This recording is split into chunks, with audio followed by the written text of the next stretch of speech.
A woman attends her husband's high-end luxury party, where the rich and powerful gather. Everything seems perfect until his boss, in front of everyone, gets down on one knee, not for her but for her husband. Humiliation. Shock. Cameras flashing. But instead of breaking down, she smiles, walks away with quiet confidence, and by the end of the night, she owns everything. Because behind that smile was a $207 million revenge plan that no one saw coming. The chandeliers above me glittered like falling stars, reflecting off the crystal glasses and diamond necklaces around the room. Every laugh, every toast, every camera flash felt like a celebration of perfection, the kind of perfection that money buys. My husband, Ethan, stood at the center of it all, shaking hands with people who own cities, not companies. He looked exactly how success should look, polished, confident, untouchable. And I stood beside him, the silent proof that his life was complete. For years, I had played that role flawlessly. The supportive wife, the elegant shadow, the woman who smiled at the right people and said the right things. But tonight, something about the air felt different, heavier, almost electric, as if the universe had been holding its breath for too long. I saw him, Richard Langford, Ethan's boss, the billionaire whose name alone made rooms fall silent. He was walking toward us with his usual commanding presence, his suit cut sharper than his reputation. People whispered his name as he passed, and I felt Ethan tense beside me. Richard raised his glass, eyes locked on Ethan. "To success," he said, voice deep and smooth. "And to the man who made me believe loyalty still exists." The crowd cheered. Glasses clinked. But something in Richard's smile made my skin crawl. It wasn't a business smile. It was too personal, too deliberate. Ethan laughed awkwardly, trying to brush it off. "You give me too much credit, Richard." "Oh, I don't think I give you enough," Richard said, stepping closer. His gaze flicked between us, then settled on Ethan again. "You've been loyal, Ethan. More than anyone else in my life. And I think it's time I make that official." The room went still. Music softened. Every pair of eyes turned toward them. Then Richard did something that made my heart stop. He reached into his pocket, pulled out a small velvet box, and went down on one knee. The crowd gasped. Someone dropped their drink. I stood frozen, my fingers trembling around my glass. "Ethan," Richard said, smiling, "I've never met anyone who understood me like you do. You've given me more than partnership. You've given me purpose. So tonight, I want to ask, will you leave everything behind and be with me?" It felt like the air had been punched out of the room. Ethan's face went pale. Cameras flashed. A few people clapped nervously, thinking it was some twisted joke. But it wasn't. Richard's eyes were glistening. He meant every word. I looked at Ethan, the man I'd trusted with my life, and saw something in his eyes I'd never seen before. Not shock. Not anger. But guilt. The kind of guilt that only exists when secrets start to drown you. My hand loosened. The champagne glass slipped from my fingers and shattered on the marble floor. The sound sliced through the silence like a scream. Ethan turned toward me, lips parting. "Amelia, I smiled. A small, cold, deliberate smile. Then I turned around and walked away. Not because I was weak, but because I had already won. The thing about betrayal is, it only hurts when you don't see it coming. But I had seen this moment long before it arrived. I had seen the glances, the late-night calls, the excuses. I had heard the whispers that money tried to bury. And while he was busy being careless with my heart, I was being careful with his empire. I walked out of that party, like a queen leaving her own coronation. Every eye in that room followed me, pitying me, judging me, admiring me. But none of them knew that in my clutch bag, I carried something far more valuable than pride. The documents. Over the past 6 months, while Ethan had been working late, I had been quietly working too, with his lawyers, his accountants, and his board members. I had traced every offshore account, every hidden asset, every signature he had ever forged in the name of ambition. And then, 3 days before the party, I had transferred ownership, legally, cleanly, to myself. Every property, every share, every cent. $207 million worth of power. When I stepped into the car waiting outside, I didn't look back. I didn't need to. The echoes of that moment, the gasp, the silence, the humiliation, would live forever in that marble hall. And so would his downfall. As the driver pulled away, I looked out the window and watched the mansion fade into the night. I thought about the years I had spent building his image, protecting his name, believing his lies. I thought about the way he used to say, "You're my greatest investment, Amelia." He was right. I was an investment, but not his. He was mine. The city lights shimmered like broken promises. I leaned back and closed my eyes.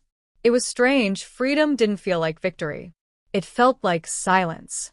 Cold, deep, endless silence. My phone buzzed. A message from Ethan. "Ethan, please. Don't do anything. Let's talk." I stared at the screen. The same hands that once trembled from pain now felt steady, almost graceful. I typed one sentence back. "Me. There's nothing left to talk about. Check your accounts." Minutes later, my lawyer called. "It's done," he said. "The transfer cleared. Everything is under your name now." I whispered, "Good." For years, I had been the woman behind the curtain, the one they forgot to thank in every speech. Tonight, I became the name they'll never forget. Somewhere inside that golden mansion, Ethan was probably realizing what it felt like to lose everything, not because I took it, but because he handed it to me, one careless decision at a time. I didn't need revenge. I didn't need closure. I had power. And power, unlike love, doesn't break. The night grew darker as we drove through the city. Billboards flashed, lights shimmered, and I caught my reflection in the window, calm, flawless, unshaken. People will call me heartless, I thought. They'll say I destroyed him. But the truth is, I only finished what he started. In a world built on betrayal, walking away isn't weakness. It's art. As the car turned toward my penthouse, I looked at the skyline and smiled. For the first time in years, I wasn't standing beside someone else's success. I was standing in the center of my own. And somewhere far behind, in that glittering mansion of lies, a man knelt under the same chandeliers, surrounded by applause that now meant nothing. Because the woman he underestimated just rewrote the ending of his perfect life. By morning, the headlines had already begun. Tech tycoon's wife walks away with $207 million after shocking proposal scandal.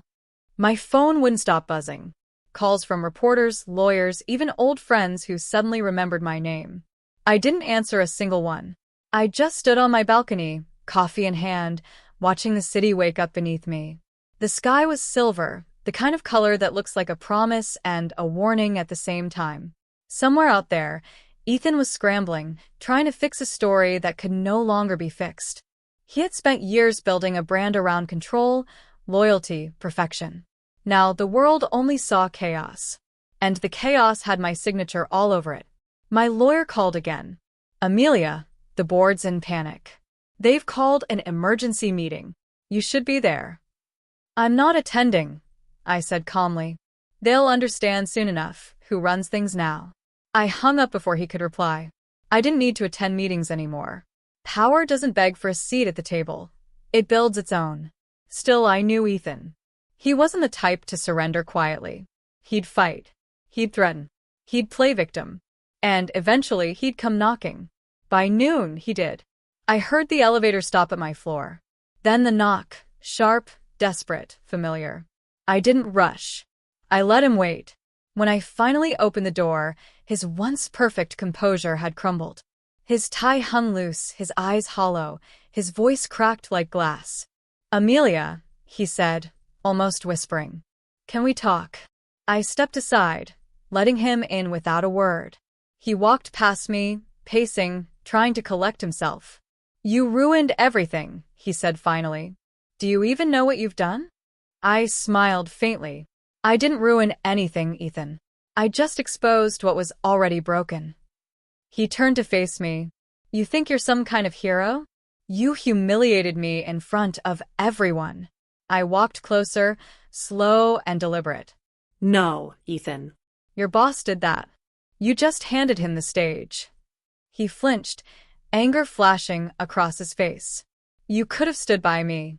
You could have helped me fix this. I laughed softly. You don't fix betrayal, Ethan. You bury it. For a moment, the only sound in the room was the city outside. Horns, sirens, life moving on. He looked at me again, this time quieter. Why did you do it? Why take everything? I tilted my head. Because everything I built, the business dinners, the deals, the perfect image, was never mine. You took the credit, the praise, the spotlight. I just took it back. His shoulders sank. You won. Congratulations. Are you happy now? I looked past him, toward the skyline. Happiness was never the goal. Freedom was. He stood there for a long time, breathing hard, eyes glistening with something between regret and rage. Then he said, almost pleading, You don't have to destroy me completely. I met his eyes. Ethan, destruction was never my plan. You just left me no choice but to let the truth breathe. He opened his mouth to say something, but the words never came. He turned and walked toward the door, slow, defeated, smaller than I'd ever seen him. For a moment, I almost felt sorry for him. Almost. When the door closed behind him, the silence felt heavier than before. I stood there, letting it settle. Then I walked to my desk, opened my laptop, and stared at the email drafts I had been saving for weeks. Each one addressed to the people Ethan had wronged, partners, investors, employees he'd underpaid and silenced. I hit send all. Not out of spite, but because truth deserves daylight. Within hours, the media had new headlines. Ethan Cooper faces investigation for corporate fraud. Whistleblower reveals secret accounts. CEO's wife may testify. Except I wasn't a whistleblower. I was an architect. That evening, I attended a charity gala, the same kind of event where I used to stand quietly in Ethan's shadow. Cameras followed me now. Flashes, whispers, admiration disguised as curiosity. I smiled, poised, flawless. The women stared, the men envied. Everyone wanted to know how I did it. A journalist approached. Mrs. Cooper, is it true you now own majority shares of your husband's company? I corrected him with a soft smile. It's Ms. Langford now. And yes, it's true. The name hit him like a spark. Langford, Richard's last name. His eyes widened. Are you saying? I'm saying nothing, I interrupted, voice cool as marble. But I learned something from Richard. Power isn't about who you love. It's about who you outsmart. The next morning, the internet was on fire. Amelia Langford takes over empire after CEO scandal. Was it revenge or strategy? The billion-dollar wife who outsmarted everyone. I didn't read the comments. I didn't need validation. I already had what I came for, control over my life, my name, my legacy. A week later, a letter arrived from Richard himself. Handwritten, elegant. You were never just a guest at that party, Amelia. You were the main event. I underestimated you. Perhaps one day we can talk as equals. I folded the letter, smiling to myself. He was right. I wasn't the silent observer anymore. I was the storm they never prepared for. That night, I stood again on my balcony, wind brushing through my hair, city lights flickering below. Somewhere, I imagined Ethan sitting in an empty office, staring at the wreckage of the empire he thought he owned. Maybe he was angry. Maybe he missed me. Maybe he finally understood that loyalty without respect is just obedience wearing perfume. I closed my eyes and breathed in the night air, calm, cold, intoxicating. For the first time, I wasn't defined by his name, his money, or his mistakes. I was my own creation. People will tell my story in different ways. Some will call me ruthless. Others will call me genius. But I know the truth. I was simply a woman who refused to stay silent in a room full of powerful men who thought I wouldn't dare to speak. And when the world finally handed me the microphone, I didn't just speak. I rewrote the entire script. In the end, it wasn't about revenge or love or even justice. It was about balance.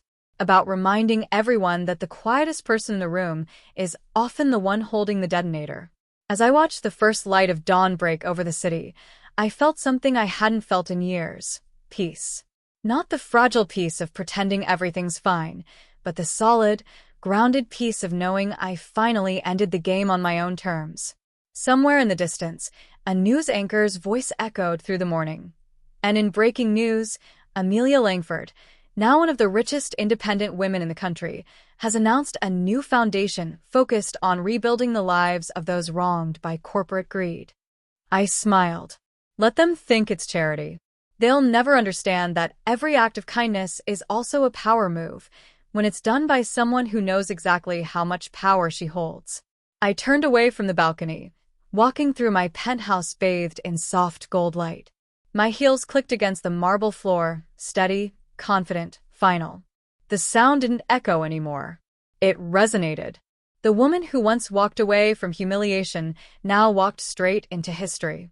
Because sometimes, the best revenge is simply never looking back.